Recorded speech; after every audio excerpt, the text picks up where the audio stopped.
नमस्कार दोस्तों, स्वागत है आपका हमारे YouTube चैनल में।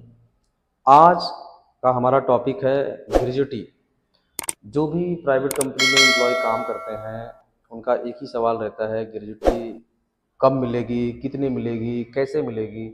तो आज हम ग्रेजुटी से रिलेटेड सारे सवालों का जवाब देंगे इसी वीडियो में। तो आपसे अनुरोध है कि वीडियो के लास्ट तक बने रहें। चलिए स्टार्ट करते हैं वीडियो को। सबसे पहले सवाल आता है, ग्रेजुटी है क्या? क्या है ग्रेजुटी? उसके बारे में जानेंगे हम। ग्रेजुटी भुगतान अधिनियम 16 नवंबर 1972 को लागू हुआ एक भारतीय कानून है जो एम्प्लॉयर को कर्मचारियों की नौकरी समाप्त होने पर आमतौर पर कम से कम 5 साल की निरंतर सेवा पूरी करने के बाद ग्रेजुटी का भुगतान करने का आदेश देता है। ग्रेजुटी एक मुफ्त भुगतान है जो किसी कर्मचारी की निष्ठावान और ईमानदार सेवा के लिए आभार यानी उपहार स्वरूप दिया जाता है। यह अधिनियम उन सारी कंपनियों में लागू होता है जो 10 या 10 से अधिक कर्मचारियों वाले प्रतिष्ठानों पे लागू होता है। और ग्रेजुटी की राशि की गणना निर्दिष्ट करता है। ग्रेजुटी तब दी जाती है जब कंपनी एम्प्लॉय छोड़ देता है यानी रिटायर होता है या फिर रिजाइन दे देता है, उस केस में ग्रेजुटी दी जाती है। अब कोई बोले नहीं मुझे ग्रेजुटी, और मैं अभी 2 महीने काम किया मुझे ग्रेजुटी चाहिए, 6 महीने काम किया मुझे ग्रेजुटी चाहिए, ऐसा नहीं होता है। लेकिन हाँ, अभी सरकार ने एक अच्छा कदम उठाया है। अभी नए लेबर कोड के हिसाब से जो नया लेबर नियम लागू हुआ है, उसके हिसाब से अगर कोई एम्प्लॉय 1 साल तक अपना सेवा पूरा कर लेता है यानी 1 साल तक काम कर लेता है, तो वो ग्रेजुटी के लिए एलिजिबल हो जाता है। अभी इसकी एलिजिबिलिटी है, मैं बताऊंगा वन बाय वन कैसे क्या है क्या नहीं है।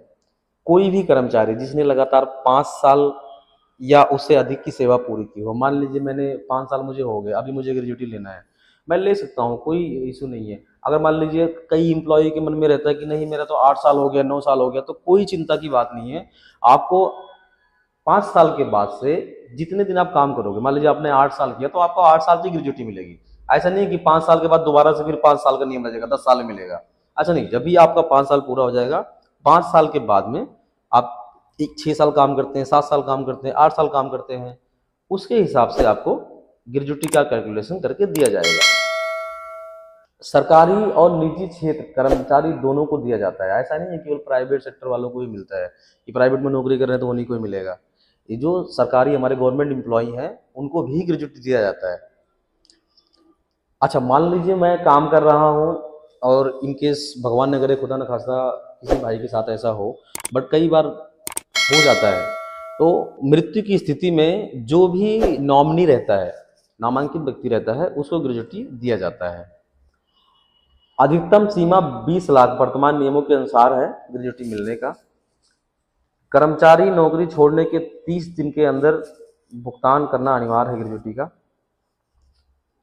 सबसे मेन पॉइंट्स जो ग्रेजुटी का हमारा सबसे प्लस पॉइंट है, वो क्या है कि ग्रेजुटी का जो भी अमाउंट हमें मिलेगा या ग्रेजुटी का जो भी चेक हमें मिलता है, हाँ, शर्त ये है कि वो ग्रेजुटी का अमाउंट 20 लाख से नीचे हो या 20 लाख तक हो। अगर 20 लाख है तो उस पर हमें गवर्नमेंट को कोई भी टैक्स नहीं देना पड़ेगा। हमारे अकाउंट में जो भी कंपनी का हमें चेक देगी, उतने का पैसा, वो सेम अमाउंट हमारे अकाउंट में ट्रांसफर हो जाएगा। तो ये हमारे लिए प्लस पॉइंट है कि ये टैक्स बेनिफिट यानी टैक्स इस पर नहीं लगता है अगर 20 लाख तक है या 20 लाख से नीचे है। अभी हम इसके बारे में आगे जानते हैं, इसका कैलकुलेशन क्या होता है। एज ऑफ 2025 अभी जो ईयर बीता है, उसके हिसाब से जो कैलकुलेशन है, कई लोग बोलते हैं मेरे 2 साल हो गया, मेरी ग्रेजुटी इतनी बन गई, 5 साल हो गया मेरा, अब तो मेरा 8 साल हो गया, इतना बन गया। उस हिसाब से मैं अभी आपको बताता हूँ इसका जो एग्जैक्ट कैलकुलेशन है।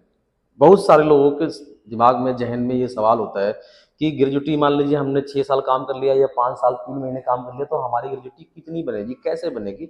उस हिसाब से मैं अभी का इसका मैं कैलकुलेशन बताऊंगा। फार्मूला क्या है ग्रेजुटी का, जो आपका अंतिम वेतन होता है, अंतिम वेतन यानी लास्ट महीने, मान लीजिए अभी जनवरी चल रहा है, मैं दिसंबर में नौकरी छोड़ दिया, तो दिसंबर महीने की मेरी जो सैलरी होगी, उसका जो बेसिक अमाउंट होगा, ध्यान रखना कभी भी इसका कैलकुलेशन क्या होता है। मान लीजिए आपने 2005 में नौकरी ज्वाइन किया, उस समय बेसिक मिलती थी 6,000 रुपये, तो उस 6,000 रुपये से आपकी ग्रेजुटी कैलकुलेट नहीं होगी। आपकी ग्रेजुटी कैलकुलेट होगी एट प्रेजेंट करंट, जो आपने नौकरी छोड़ी है प्रीवियस मंथ में, करंट में आपकी बेसिक क्या है उसके हिसाब से। यानी जो अंतिम वेतन लिखा हुआ है स्क्रीन पर दिख रहा है क्लियर, अंतिम वेतन मतलब पिछले महीने की बेसिक सैलरी गुड़े 15, गुड़े 15 के बाद में गुड़े करना आपके सेवा के वर्ष।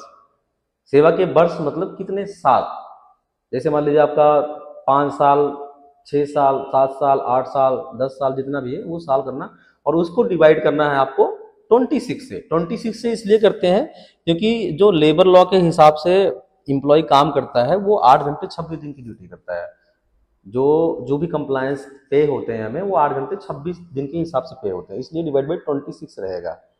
अभी मैं आपको ये समझाता हूँ बेसिक के हिसाब से क्या है। अंतिम बेसिक प्लस डीए 15, प्रत्येक वर्ष के लिए 15 दिन का वेतन।